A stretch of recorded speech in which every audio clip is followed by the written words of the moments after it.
All right, let's start out with number 1, 522 corridor, reliability, feasibility study from CHN. Thank you, Mayor. As you know, we originally started this with a feasibility study out in the corridor, which identified 4 different options that could create the redundancy that Dominion out there as part of the contract required. Basically, Dominion saw only one option that they thought that was agreeable to them, which was a dual water line out in the corridor. We presented those findings to council, and after that, council directed us to do a hydraulic study to determine its connectivity to the existing water system. We've completed that hydraulic study, and we're now in a position to move to the next phase, which is to determine the constructability of this project. So tonight we have CHA here to present that proposal to council. What staff is looking is some direction, or at least a authority to move forward on this project. So with that, I'm going to turn over to Steve Steele with CHA. Thank you, Mr. Ross. Appreciate council having us here again. I don't want to spend too much time getting us caught up, but real quickly to go over some of the high points and driving forces behind the project. The agreement with Dominion Power that Mr. Walsh just spoke about, in that both parties agreed would be beneficial for the system. Dominion was given the authority to review any of the options that were proposed.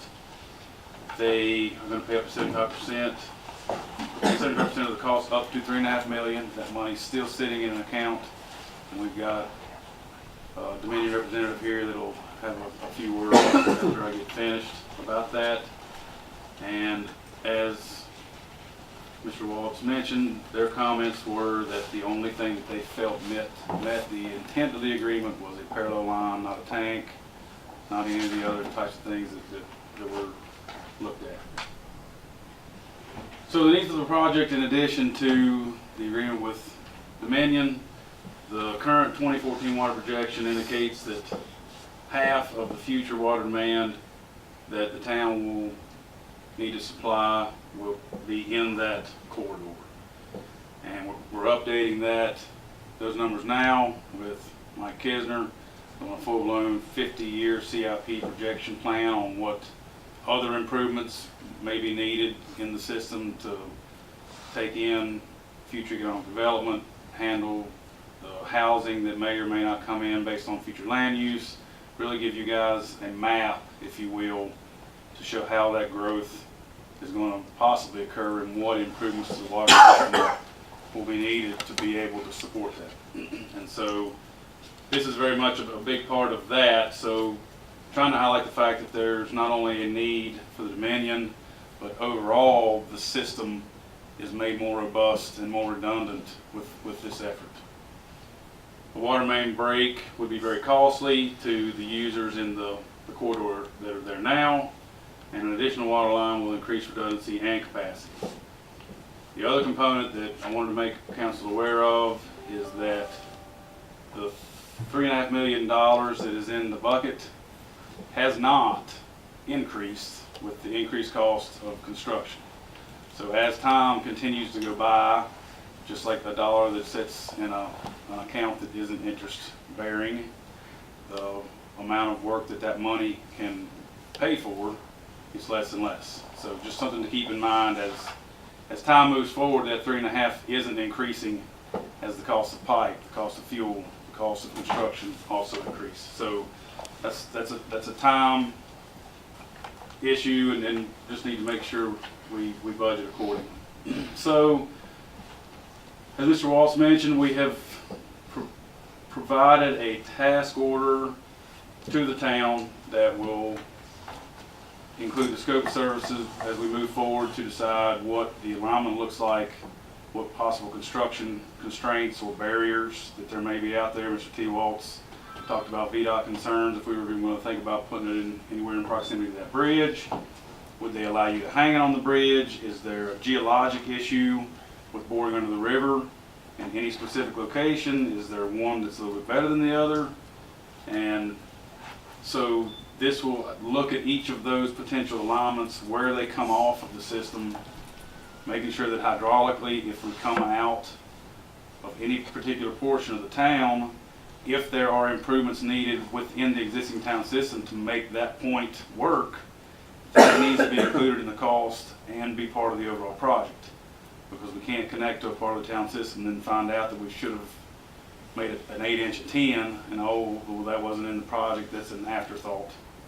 From treatment plant to the corridor, that needs to be the entire evaluation. So, as I mentioned before, VDOT, DEQ, making sure there's no permitting. There's a whole other world out there with respect to the Army Corps of Engineers and crossing streams. There's time of year restrictions on certain species of perch and things of that nature. So get our idea, make sure we don't have a game stopper in that arena. VDH, railroad permitting, river and road crossing options, and easement acquisition needs. That could be a game ender. It could be very, very costly. Need to know what the property looks like that we are proposing. Is it going to be something that requires legal action? Are you going to have to subdivide a piece of a large tract of property? All of those things, at the end of this report, we come back to you, present that to the council for review and approval of a couple of the options that we feel from a constructability standpoint, from a hydraulic standpoint, get you in the best position to be successful with this project. And at that time, if there's concern from council, from the town manager, from any of the staff that we will already be working with, that's the time to work through that and make sure as we move forward with the project, I try to explain it to everybody, we need to close doors behind us as we walk and not continually go back revisiting over and over and over.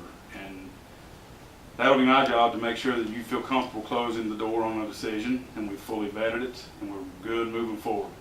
Because then I spend more of your money trying to look at something again 2 and 3 times.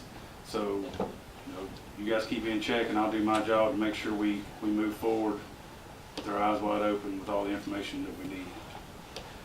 So after that presentation, if we come to a conclusion that one of those routes is constructible, it is deemed appropriate by council to move forward to look at the next pieces, then we go to what VDH will require of the town before they'll give us permission to advertise or even to construct. And that is a VDH report. It has the cost estimate, it has the hydraulics, the preliminary design.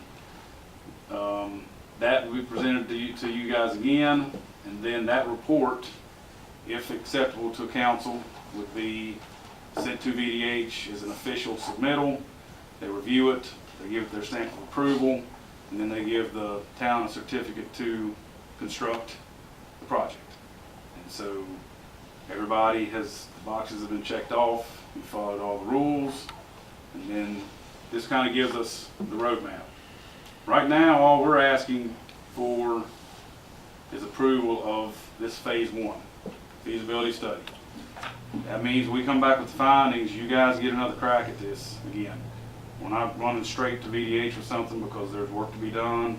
We still need to make sure that everybody's comfortable, that we've got a constructible project, and that it will work and fits with all the other pieces in the long-term CIP plan we're putting together with the Public Works folks right now. So I guess that's all I have right now. And just to kind of give you an update, over the past, I'd say, couple of months, this is what we've been working on, and the Public Works guys have done great work to the best of our ability, based on as-builts, based on what's in all the Public Works heads, based on historical repairs. This is exactly what's in the ground in the town. It's the right sizes, the right diameters, it's the right connections. It's everything about it. It has been poured over by Public Works multiple times, and so we feel really good that for the first time, we've got a really good depiction of what your water system looks like and how it works. So all this kind of, the timing is pretty good because we needed this, as Mr. T-Wall mentioned earlier, and we weren't even really sure what the parallel lines looked like going down the main road. So this, we need to know which lines are connected to which lines and what size they are so that we can be sure we can get the appropriate amount of water down this proposed new line. So we're in a good position. Joe, can I send me a copy of that? Yeah, sure can. 'Cause I like to look at it up close, because a lot of those lines I put in, so I like to look at it.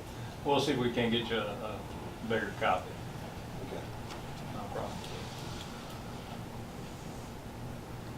When I look at that schematic, it does not tell me what the red means, the blue and the light blue and then the green. That's a zoomed in picture so that I could at least let you see a little bit of detail on the full-size map that Mr. T-Wall or anybody else is welcome to. There's a legend that tells you which color is which size diameter, and so that's just not shown on this particular. How large is it? It's 22 by 34. It'd be great if I could get a copy of It's a that. full size. Sometime. And then Gene, if you could get with Bill to, maybe, Okay. since Gene's got it. There was concern I'll the take last time about having to pick that water line back up to 15th Street because of size. Mm-hmm. Did that confirm to be true, or just? No, and I think so this was, The last time you told us you wanted to go down across the river to old VFW building on the underpass. right, well, there's a couple of options that would be part of the feasibility study. And nothing's married to right now, but we had mentioned that anything along this corridor, that if it wasn't fed properly through these double lines, that there may need to be some interconnectivity. So if there's a break in one, it doesn't shut the whole thing down. But then I think my concern with that is something that close to the other line really redundant? If there's a terrible tractor trailer wreck or something on that bridge, goes over the side, both lines are blown up, it's just not, as an engineer, my eye saw that they're way too close to be considered redundant.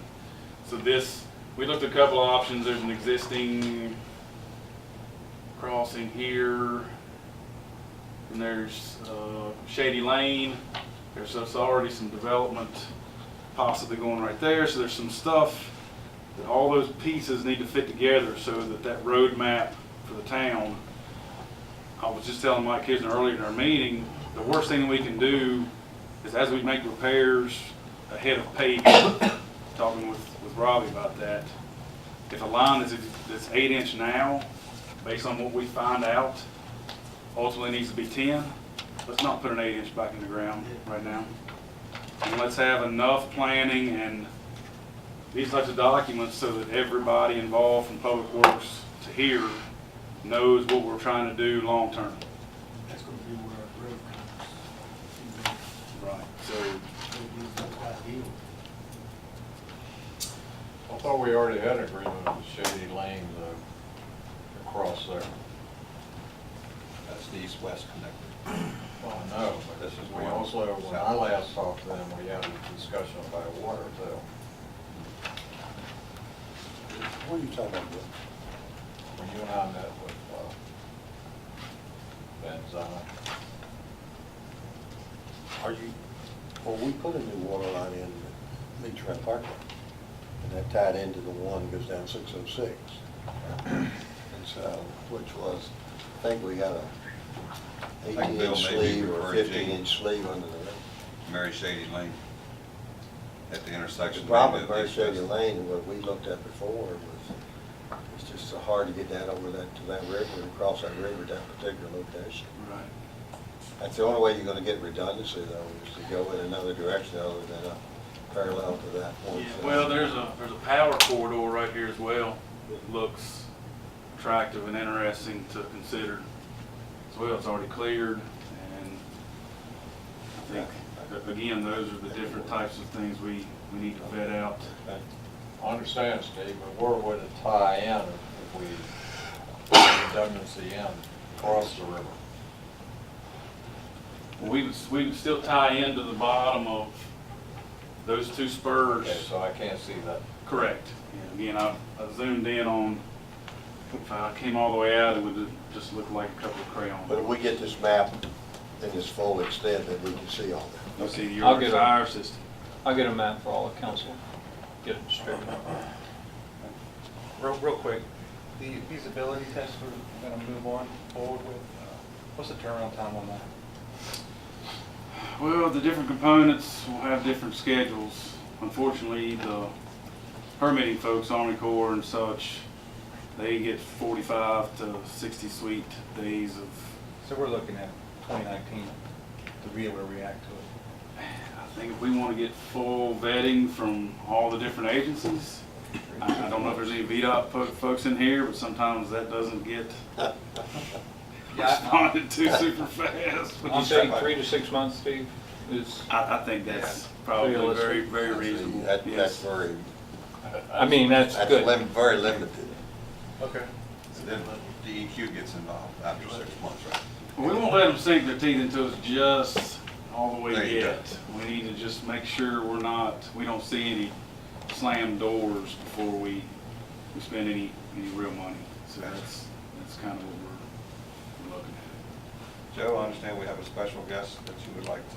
Yeah, actually, we do. We have Ray Summerfield from Dominion, and he's here tonight. He'd like to address council for a minute. Okay. Don't mind, right? Here? Yes, sir, would you please? Absolutely. Well, good evening. Thanks for having me tonight. I appreciate it. My name is Ray Summerfeld. I'm the director at Warren County Power Station. Warren County Power Station is a 3-on-1 combined cycle natural gas power station.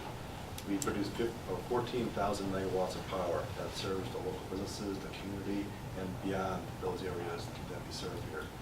We focus on safety and environmental stewardship for our operations. We deliver safe, reliable power. As you guys have seen, we've been a good neighbor, hopefully, to you guys for the last 5 years. We're very proud of our record. We're excelling on all those different fronts also. We use about 60 million gallons of water per year. I think we are probably the biggest user in the town. Our annual water sewer bill is about $1 million annually, approximately. The contract agreement between the town and Dominion, it states in there that we are on a single source of water feeding our power station. And it also states in there that water line had a significant failure in past history. And it also states that if it would happen again, we would be without water at the power station. So I know as a result of that, back in 2011, improvements were made to the Guard Hill pump station, and then also this concept of this redundant water line was introduced back in 2011. So the agreement, the $3.5 million, was carved out of our Dominion project set aside in 2011. And we keep taking that fund, we keep pushing it forward year after year after year. And as you guys know, there's a carrying cost to Dominion associated with doing that when you push it down like that every year. We can't close out that money, that project. We keep pushing it forward to keep it open and available for this project. And there's a cost to you guys too, as was mentioned earlier. That $3.5 million in 2011 has got a equivalent buying power of $3.1 million in 2018 because of inflation that we heard earlier. So the longer we wait to push this forward, the less value that chunk of money is to this project. And I don't want to see that any more than you guys want to see that.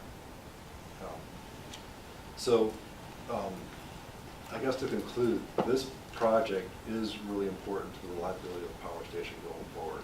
We depend upon this water supply. We simply can't see it fail. We can't operate it without it. So I urge you guys to think about this and move forward in a prudential and a reasonable way to keep this project going forward. If there's any questions that I could answer, I'd be happy to. Did we get the answers from 2011 to the present? With the interest, we're paying $3.5 million. Is there a possibility that if the project becomes to the point where we feel that we can't afford it, would there be any possibility of increasing that amount I would be willing in to. order to have more redundancy for your power station? Yeah, I would be open to discuss that. That sounds good. Well, I mean, we're all gonna have to give and take. It just appears that there is no good way to get redundancy out there. That's not gonna be terribly expensive. So I'd like to see us have a possibility of, coming back to you guys and say, hey, this is what it's gonna cost. Will you all try to chip in another few nickels, dollars, millions, whatever? Anybody else? Ray, thank you for coming in and sharing this information. That's two pieces of the puzzle we never had. Thank you very much. Well, Thank you. Joe? Yeah, I was just, Mayor, I just wanted to finish up, but what we'd like to do is move this forward for approval next Monday night. What we're asking for is approval of the Phase 1, which is $43,900, which we have money in our budget to cover that. So we'd like to move this forward. As you heard Steve say, it's probably 3 to 6 months, maybe, closer to the 6-month window. But it's just, we got to keep moving forward on this, and this is the next next step in the process, of our due diligence. I think the most important part is the cost. We keep throwing out numbers, we just keep picking numbers, and we've done it on other capital improvement projects that have turned out to be double what we thought it would be. So, all right, we'll take care of that next Monday. Thanks.